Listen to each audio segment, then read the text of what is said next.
मंडळी, कशा आहात तुम्ही सर्व? नक्कीच मस्त आणि मजेत असाल. तर आजचा जो व्हिडिओ आहे तो असणार आहे खूप इन्फॉर्मेटिव्ह आणि घरी बसल्या जर तुम्ही शिवणकाम करत असाल तर त्याचबरोबर तुम्ही ही गोष्ट जरी केली तरी सुद्धा शिवणकामचा जो काही इन्कम आहे तो तुमचा वाढणार आहे. तर खूप दिवसांपूर्वी इंस्टाग्रामला एक कमेंट होती की ताई, शिवणकामचा क्लास जर घ्यायचा असेल तर कशा प्रकारे आपण घेऊ शकतो किंवा कशा प्रकारे त्यामधून जास्तीत जास्त इन्कम कमवू शकतो. तर चला, आजचा व्हिडिओ त्यांच्यासाठी मी खास शूट करते आणि बऱ्यापैकी जर कोणी टेलर काम करत असेल आणि तो हा व्हिडिओ पाहत असेल तर नक्कीच त्यांना याचा फायदा होईल. सुरुवातीला तर मी सांगेल, जेव्हा पण तुम्ही शिवणकाम करत असता त्यावेळेस तुम्ही त्यामध्ये किती परफेक्ट आहात आणि किती परफेक्ट तुमचे ब्लाऊज कस्टमरला बसतात यावरती तुम्ही डिसाईड करा की तुम्हाला शिवणकामचे क्लास घेता येतील की नाही. कारण की जेव्हा समोरचा आपल्याकडे शिवणकामचे क्लास करण्यासाठी येतो त्यावेळेस त्याला सुद्धा अपेक्षा असतात, चला यांचा ब्लाऊज छान बसतोय म्हणजे यांच्याकडे मी शिकल्यानंतर माझी जी काही ब्लाऊज मी शिवण्याची पद्धत आहे किंवा मी जो ब्लाऊज शिवणार आहे तो छान बसणार आहे, छान होईल, या आशेवरती समोरचा जो कोणता स्टुडंट असतो तो आपल्याकडे शिकण्यासाठी येत असतो. तर सगळ्यात पहिला पॉईंट म्हणजे जेव्हा पण तुम्ही शिवणकाम स्टार्ट करता त्यावेळेस बरेच तुमच्या आजूबाजूचे जे कोणी असतील, क्लायंट असतील, तुमचे कस्टमर असतील, त्यांना कळणं सुरुवातीला गरजेचं आहे की ते शिवणकाम क्लास घेतला जातो. मग त्यासाठी जो कोणता पोस्टर तुम्ही घरासमोर लावलेला आहे की ते शिवणकाम करून दिले जाईल, त्याचसोबत जे काही बोर्ड असेल त्याच्या खालच्या बाजूला सुद्धा एक लाईन तुम्हाला लिहायची आहे, शिवणकामचे क्लास सुद्धा इथे घेतले जातील किंवा आरीवर्कचे क्लास जर घेत असाल तर शिवणकाम व आरीवर्कचे क्लास सुद्धा घेतले जातील. आता मी जो काही बोर्ड बनवला आहे त्याचा साईडला तुम्हाला फोटो दिसत असेल, तिथे मी सुद्धा ॲड केलेला आहे की शिवणकामचे क्लास घेतले जातील. म्हणजेच रस्त्याने जाणारे कोणी असतील किंवा घरासमोरून जाणारे कोणी जर प्रवासी असतील तर ते बोर्ड पाहिल्यानंतर त्यांच्या लक्षात येईल की चला इथे शिवणकामचे क्लास घेतले जातील. भलेही त्यांना करायचे नसतील तरी सुद्धा त्यांच्या आजूबाजूला बरेच लोक असतील ज्यांना की शिवणकाम करण्याची आवड आहे किंवा शिवणकाम करायचं आहे. तर हा पहिला पॉईंट तुमच्या लक्षात आला असेल की तुम्हाला स्टुडंट कसे मिळवायचे आहेत. जेव्हा तुम्ही बोर्डवर लिहिलेलं असतं की ते शिवणकामचे क्लास घेतले जातील तेव्हा बरेच जण तुमच्याकडे चौकशीला सुद्धा येतात की ते शिवणकामचे क्लास घेतले जातील, मग तुमची फी किती असेल. आता जेव्हा पण तुम्ही शिवणकाम क्लास स्टार्ट करता त्यावेळेस पहिला मुद्दा उठतो की नेमकी क्लासची फी किती घ्यायची. तर मी सुरुवातीला माझी फी सांगते आणि मी कशी डिसाईड केली ते सुद्धा सांगते. तर सुरुवातीचे काही दिवस जेव्हा मी शिवणकामचे क्लास चालू केले त्यावेळेस मी फक्त 1200 रुपये क्लासची फी घेतली, म्हणजे खूप कमी घेतली कारण की त्यावेळेस मी इथे नवीनच राहायला आलेली. मग नेमका आजूबाजूचा जो काही परिसर आहे तिथले लोक कसे आहेत किंवा बाकी सर्व गोष्टी मॅटर करतातच जेव्हा तुम्ही शिवणकामचे क्लास करता त्यावेळेस. मग त्यावरती मी थोडंसं डिसाईड केलं की चला 1200 रुपयामध्ये शिवणकामचा क्लास ठेवूयात. त्यामध्ये मी रविवारची सुट्टी दिलेली, म्हणजे 26 दिवसाचा क्लास माझा व्हायचा. म्हणजे रविवारी जर एका महिन्यामध्ये 4 रविवार आले तर 26 दिवस क्लास चालायचा. मग त्यामध्ये रविवारी सुट्टी असल्यामुळे कसं मला बाकीचं जर माझं काही घरातलं काम असेल ते आवरायला सुद्धा मदत व्हायची. अशा 4 बॅच आपल्या कंप्लीट झाल्या. त्यानंतर मग माझ्या लक्षात आलं की जे काही आजूबाजूचा वर्ग आहे त्याला शिवणकाम क्लास घेणारा तर ते जास्त फी घेतात. मग नेमकं त्यांच्या कामामध्ये आणि माझ्या कामामध्ये काय फरक आहे. जेव्हा मी चौकशी केली त्यावेळेस माझ्या लक्षात आलं की बाहेर तर शिवणकामच्या क्लासची फी खूप जास्त आहे आणि त्या कंपॅरेटिव्हली मी खूप कमी घेते आणि त्या बदल्यात मी कस्टमरला सुद्धा चांगलं किंवा माझे जे काही स्टुडंट आहे त्यांना चांगलं समजून सांगते. मग मी नंतर जी काही माझी शिवणकामची क्लासची फी आहे ती केली 2000, म्हणजे 26 दिवसाचा क्लास ठेवला आणि फक्त फी वाढवली ती म्हणजे 2000. तर 1 महिन्याच्या क्लासमध्ये परफेक्टली कस्टमरला जो काही तुमचा स्टुडंट आहे त्याला ब्लाऊज शिवता येतो याची श्युरिटी सुद्धा मी त्यांना देते. कारण की बरेच काय होतं, ज्यावेळेस नवीन स्टुडंट आपल्याकडे येतात त्यावेळेस त्यांना काही आयडिया नसती. काही स्टुडंट असे पण असतात ज्यांनी ब्लाऊज सुरुवातीला शिवलेले असतात पण नेमकी त्यांची फिटिंग चांगली बसत नाही किंवा फिनिशिंग चांगली येत नाही. असे 2 प्रकारचे जे काही पर्सन असतील ते आपल्याकडे जर शिवणकामला आले तर खूप जास्त गोंधळ उडतो. मग होतं काय, कोणाला तरी एकाला चांगलं येत असतं म्हणजे बऱ्यापैकी त्यामधले नॉलेज असतं आणि कोणतरी नवीन असतं ज्यांना की सर्वच गोष्टी पहिल्यापासून सांगायच्या असतात. मग शिलाई मशीन कशी चालवायची, आर्म होल किंवा बॅक साईड, फ्रंट साईड, कशाला कोणत्या पार्टला कोणतं काय म्हणायचं हे सुद्धा त्यांना सुरुवातीपासून सांगावं लागतं. त्यामुळे ह्या सर्व गोष्टींमध्ये जास्त वेळ जातो. मग त्यावेळेस मी काय करते, 1 ते 2 दिवस त्यांना ऑब्झर्वेशनमध्ये ठेवते की नेमकं यांना शिवणकाम क्लासमधलं काय माहिती आहे आणि मला जास्तीत जास्त वेळ देऊन यांना नेमकं काय घ्यावं लागेल. मग त्यावेळेस कोणी स्टुडंट आपल्याकडे शिकायला होतो त्यावेळेस विचारतं की क्लासमध्ये किती दिवस लागतील किंवा किती दिवसामध्ये मी ब्लाऊज शिवेल. मग मी त्यांना सांगते 2 ते 4 दिवस जाऊ द्या, मग मी तुम्हाला सांगते की नेमकं तुम्हाला किती दिवस लागतील. मग थोडे दिवस त्यांनी ज्यावेळेस क्लास कंप्लीट करतात त्यावेळेस माझ्या लक्षात येतं की यांना बऱ्यापैकी जास्त प्रॅक्टिसची गरज आहे कारण की यांचं सर्वच सुरुवातीपासून आहे. त्यामुळे मी 1.5 ते 2 महिने लागतील असं सांगते आणि त्यानंतर ज्यांना आधीपासून क्लास येतो किंवा ब्लाऊजमधलं बऱ्यापैकी माहिती आहे, फक्त फिनिशिंग आणि फिटिंगसाठी त्यांनी क्लास जॉईन केला अशांना सांगते की महिनाभरामध्ये तुमचे जे काही क्लास असतील ते होऊन जातील. तर असं माझं फीचं स्ट्रक्चर आहे. जर तुम्ही कस्टमरला अशी श्युरिटी देत असाल की तुम्ही 2 महिन्याचा क्लास करा, त्याच्यामध्ये मी तुम्हाला बेसिक प्लस ॲडव्हान्स म्हणजेच बेसिक 4 टक्स कटोरी ब्लाऊज या व्यतिरिक्त ब्लाऊजचे डिझाईन किंवा बाईचे डिझाईन बाकी सर्व डिझाईन त्यामध्ये जर तुम्ही शिकवणार असाल तर 2 महिन्याचा जर पिरियड तुम्ही त्यांना देत असाल तर त्यांना सांगा तुमच्या एरिया वाईज पहा तुम्ही आता क्लासची फी किती असेल त्यावेळेस तुम्हाला त्यांना सांगायचं आहे की तुम्हाला जर 2 महिन्याचा कंप्लीट क्लास करायचा असेल तर 3 ते 4 हजार रुपये तुम्हाला फी लागेल. नेमकं होतं काय, जेव्हा आपण क्लास स्टार्ट करतो त्यावेळेस आपण खूप जास्त पैसे घालून हा क्लास केलेला असतो. जो कोणी शिकायला येणार असतो ते काय होतं 1000 ते 2000 रुपयांपर्यंत त्यांचा कंप्लीट बिझनेस स्टार्ट होतोय तिथे. म्हणजे त्यांना जास्त इन्व्हेस्ट करायची गरज पडत नाही. आता माझ्या बाबतीत मी सांगते, 2015ला जेव्हा मी क्लास केला त्यावेळेस माझ्या क्लासची फी होती 6000 रुपये. पण त्यामध्ये बेसिक प्लस ॲडव्हान्स सर्व शिकवलं जाणार होतं. 1 ते 1.5 महिन्याचा आमचा क्लास होता. आणि त्यानंतर मग जरी तुम्हाला काही अडचणी वगैरे आल्या तर सर असं म्हणायचे की तुम्ही विचारत जा. त्यानंतर काय झालं, माझं कॉलेज स्टार्ट झाल्यामुळे मी जास्त काही लक्ष दिलं नाही. मग नंतरचे ब्लाऊज माझे शिकायचे तसेच राहिले. पण तरीसुद्धा जे काही त्यांनी शिकवलं त्यामध्ये एक परफेक्शन होतं. म्हणजे ब्लाऊज छान बसतील, फिनिशिंग चांगली येईल असं ते म्हणजे छान शिकवायचे. ते डिझायनरच होते त्यामुळे काही प्रॉब्लेम आला नाही फिटिंगला आणि फिनिशिंगला. तर असा गोंधळ होतो. जेव्हा काय होतं स्टुडंट आपल्याकडे शिकायला येतं त्यांना असं वाटतं की 10 ते 15 दिवसामध्ये मला लगेच ब्लाऊज शिवायला आला पाहिजे किंवा माझं फिनिशिंग सुद्धा चांगलं झालं पाहिजे. असं होत नाही. त्यांना तुम्ही समजून सांगा की वेळ लागेल, कारण की हा जो क्लास आहे त्यामध्ये तुम्ही एकदाच करा पण परफेक्ट करा. जास्त 2-3 ठिकाणी जाऊन क्लास करायचा आणि त्यामध्ये सुद्धा परफेक्शन नाही म्हणून की ही मेथड फॉलो करू की ही मेथड फॉलो करू असं होतं. त्यामुळे एकदाच क्लास करा, व्यवस्थित पैसे गेले तरी चालतील पण परफेक्ट शिकण्याचा आणि फिनिशिंग आणण्याचा प्रयत्न करा, म्हणजे तुम्हाला पुढे जाऊन काही प्रॉब्लेम होणार नाही. आता थोडक्यात हा दुसरा पॉईंट सुद्धा तुमच्या लक्षात आला असेल की नेमकी क्लासची फी किती घ्यायची आणि क्लास स्टार्ट कसा करायचा. आता त्यांचा प्रश्न होता की क्लासमध्ये नेमकं कसं शिकवायचं किंवा सुरुवात कशी करायची क्लासची. तर मी सांगेल, जेव्हा पहिल्या दिवशी स्टुडंट तुमच्याकडे येतो त्यावेळेस त्यांचं जे काही अटेंडन्स असेल ते डेली घेत जा. म्हणजे दिवसातले महिन्यातले जेवढे दिवस असतील ते एका ठिकाणी नोटबुकमध्ये मांडा. त्यानंतर आल्यानंतर त्यांना सिग्नेचर वगैरे ह्या सर्व गोष्टी करायला सांगा. म्हणजे ज्यावेळेस दिवसाचं काउंटिंग तुम्हाला करायचं असेल, 26 दिवसांचं जर काउंटिंग करायचं असेल तर तुम्हाला सोपं जातं. त्यानंतर मग काय होतं, जर कोणी नवीन शिकायला आलेलं असेल तर त्यांना शिलाई मशीनबद्दल सुद्धा काहीच आयडिया नसते किंवा शिवणकाम कसं केलं पाहिजे किंवा कस्टमर कसे अट्रॅक्ट केले पाहिजे किंवा जास्तीत जास्त शिलाई घेऊन तुम्ही कस्टमरला कसं त्यांचं जे काही काम असेल ते चांगलं देऊ शकता. या व्यतिरिक्त जर थोडंसं कमी बजेटमधलं कस्टमर आलं तर त्याला कसं हँडल करायचं, बिझनेसमध्ये ग्रोथ कशी करायची, यामधून जास्त पैसा कसा कमवायचा किंवा कमवलेल्या पैशामध्ये शिलाई कामाचं मटेरियल आणून तुम्ही कसं मॅनेज करू शकता, या सर्वच गोष्टी त्यांना सांगाव्या लागतात. ठीक आहे, कारण की त्यांना सुद्धा पुढे जाऊन बिझनेस स्टार्ट करायचा असतो. ज्या दिवशी पहिल्यांदा स्टुडंट तुमच्याकडे येते त्या दिवशी त्यांना सुरुवातीला शिलाई मशीनबद्दलचं नॉलेज द्या. थोडक्यात म्हणजे शिलाई मशीनमध्ये तुम्ही धागा कसा बसवणार, बॉबिंग कशी होणार, त्यानंतर शिलाई मशीनचे पार्ट कोणते कोणते आहेत त्याबद्दल त्यांना बेसिक थोडंसं सांगून द्या.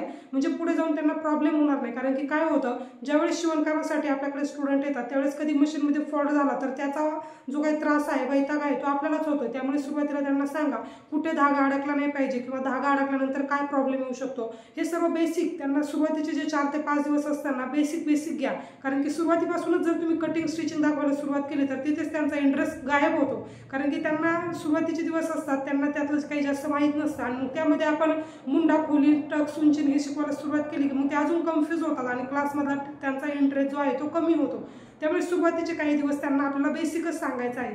सुरुवातीच्या पहिल्या दिवशी जर तुम्ही त्यांना शिलाई मशीनबद्दलचं काही नॉलेज दिलेलं असेल तर नेक्स्ट डेला तुम्ही त्यांना जे काही ब्लाऊजचे पार्ट आहेत, मग कटोरी कशाला म्हणायचं, बाही कशाला, दंडगेर, पुढचा गळा, मागचा गळा किंवा शोल्डर पट्टी, ह्या सर्व गोष्टींबद्दल माहिती करून द्या. म्हणजे प्रत्येक पॅटर्नचा ब्लाऊज तुमच्याकडे असायला हवा. त्यावेळेस फोरटक्स असेल, मद्रास, 2 पीस, कटोरी, कॉलरचे ब्लाऊज सर्व जे काही असतील ते त्यांना समोर डेमो द्या. त्यांना दाखवा की ह्या ब्लाऊजला हे म्हणायचं आहे. बऱ्याच बायका ब्लाऊज घालतात पण त्याबद्दल त्यांना नॉलेज खूप कमी असतं. कुठेतरी इंस्टाग्रामवर एखाद्या डिझाईनचा फोटो पाहतात आणि आपल्याला शेअर करतात की अशा पद्धतीचा ब्लाऊज शिवा. मग नेमकं ह्या ब्लाऊजला काय म्हणायचं, हॉल्टरनेकचे ब्लाऊज कशाला म्हणायचे, रेखा स्टाईल ब्लाऊज किंवा पॅडिंगचे ब्लाऊज, असे बरेच त्यांचे प्रश्न असतात. ते तुम्ही क्लिअर करणं खूप गरजेचं आहे. नंतर पुढे जाऊन काय होतं, जर तुम्ही क्लास घेत असाल आणि त्यांनी जर कुठे ब्लाऊज शिवला तर ऑब्वियसली कस्टमर त्यांना सुद्धा विचारतं की तुम्ही नेमका क्लास कुठे केला. जर त्यांचं फिनिशिंग फिटिंग चांगलं बसलं तर समोरचा व्यक्ती सुद्धा त्यांना विचारणारच आहे की तुम्ही क्लास कुठे केला नेमका. मग काय होतं, त्या केसमध्ये आपले जे काही स्टुडंट आहेत त्यांची संख्या सुद्धा वाढते. कारण की बऱ्याच वेळा क्लास करायला सुद्धा बायका नको म्हणतात, लहान मुलं असतात किंवा घरच्या जबाबदाऱ्या असतात. मग अशा वेळेस ऑनलाईन क्लास करतात. पण असं जवळच जर कोणी शिवणारे टेलर असतील तर ते सुद्धा बहुधा आता क्लास घेत नाही. कारण की त्यांना असं वाटतं की लगेच कॉम्पिटिशन चालू होतं. पण मी सांगेल, जरी तुम्ही शिवणकाम करत असाल, तुमच्या आजूबाजूला जरी शिवणकाम करणारे असतील किंवा ब्युटिशियनचं शॉप असेल, मेकअप आर्टिस्टचं असेल आणि त्याच्याच कॉम्पिटिशनला दुसरं शॉप असेल तर कॉम्पिटिशन ठेवा. मी असं म्हणत नाही की कॉम्पिटिशन तुम्ही अजिबात ठेवू नका, पण ते जे कॉम्पिटिशन आहे ते हेल्दी ठेवा. कोणती कॉन्ट्रोवर्सी वगैरे करत बसू नका, तेव्हाच तुमचा जो काही बिझनेसचा ग्रोथ आहे तो सुद्धा चांगला होईल. एक छोटीशी टिप मी तुम्हाला सांगते, हेल्दी कॉम्पिटिशन ठेवण्याचा प्रयत्न करा. कॉन्ट्रोवर्सी अजिबात कोणत्याही बिझनेसमध्ये करू नका. आणि मग काय होतं, आपला जो काही शिवणकामाचा क्लास आहे त्याकडे येऊयात आपण. जो काही दुसरा दिवस असतो त्या दिवशी मी तुम्हाला सांगितलं की त्यांना ब्लाऊजच्या पार्टबद्दल थोडीशी माहिती द्या.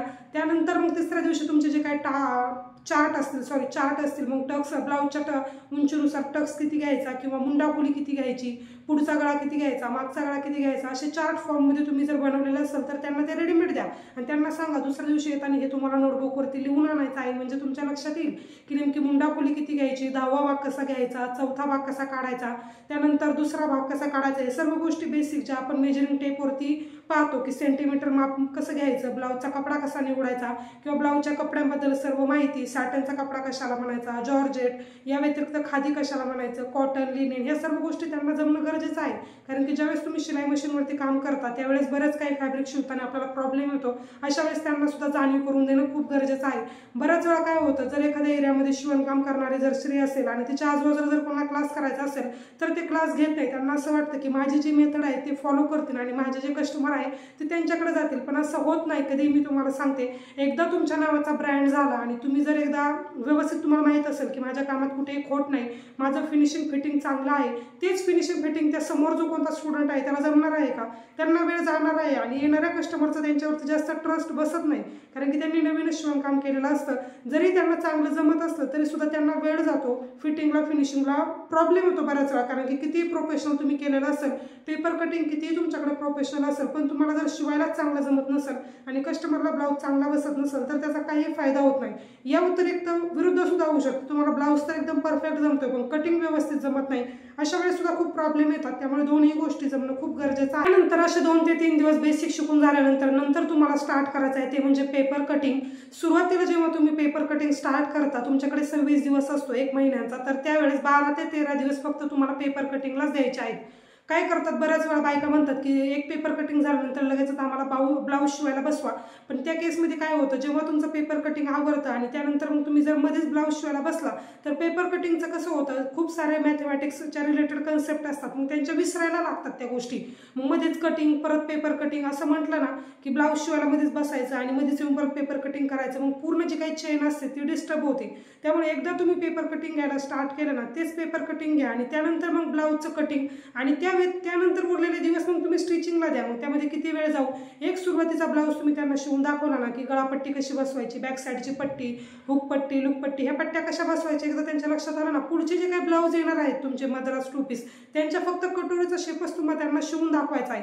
बाकी ज्या गोष्टी आहेत, बाई बसवणं झालं किंवा योगपट्टी लावायची असेल, गोट करायचं असेल, त्या सर्व कन्सेप्ट सेमच आहे, त्याच्यामध्ये काही वेगळेपणा नाही. त्यामुळे शिवायला जास्त वेळ लागत नाही, 5 ते 6 दिवसामध्ये ब्लाऊज स्टिचिंग होतो. मग ह्यावरती डिपेंड करतं आपण कितीही जरी त्यांना सांगायचा प्रयत्न केला किंवा कितीही शिकवलं तरी सुद्धा त्यांची प्रॅक्टिस कशी आहे त्यावरती डिपेंड करतं. काय होतात, ते स्वतः प्रॅक्टिस करत नाही, मग त्यावेळेस आपल्याला दोष देतात की यांनीच शिकवलं किंवा यांनीच सांगितलं. मग त्यांनी जर प्रॅक्टिस केली तर त्यांच्या शिवणकामामध्ये त्यांना कोणकोणत्या त्रुटी येत आहे किंवा ब्लाऊजमध्ये कुठे नेमकी चूक होती हे जर त्यांनी लक्षात घेतलं तरच त्यांच्या बऱ्यापैकी कळण त्यांना की नेमकं प्रॉब्लेम कुठे येतोय आणि ब्लाऊज शिवायला काय फसगत होती. हे लक्षात आल्यानंतर ते ब्लाऊज परफेक्ट शिवतील. तर हे सुद्धा तुमच्या लक्षात आलं असेल की 26 दिवसाचं काउंटेशन कसं करायचं आणि 1 महिन्यामध्ये कोर्स जो आहे तो कसा कंप्लीट होणार आहे त्यांना सुद्धा तुम्ही बजावून सांगा. जर तुम्ही प्रॅक्टिस केली तरच तुमचा क्लास होईल. मी ते कितीही तुम्हाला ओरडून सांगितलं तरी काही होणार नाही. घरी जाऊन जर तुम्हाला शिवणकाम करता आलं किंवा जर तुम्ही प्रॅक्टिस केली तर तुम्ही एकदम परफेक्ट होऊन जाता. याची श्युरिटी सुद्धा तुम्ही त्यांना द्यायला हवी. खूप वेळा काय होतं, जेव्हा पण स्टुडंट आपल्याकडे शिकण्यासाठी येतात त्यावेळेस असं म्हणतात की जर मला ब्लाऊज शिवायला नाही जमला तर मी काय करणार आहे. मग काय होतं, जेव्हा त्यांना सांगा की आत्तापर्यंत माझ्याकडे किती स्टुडंट शिकून गेल्यात, ही पहा माझी लिस्ट अशी आहे, या प्रकारचे जे काही स्टुडंट आहेत एवढे माझ्याकडून शिकून गेलेत आणि त्यांना शिवणकाम जमलेलंच आहे.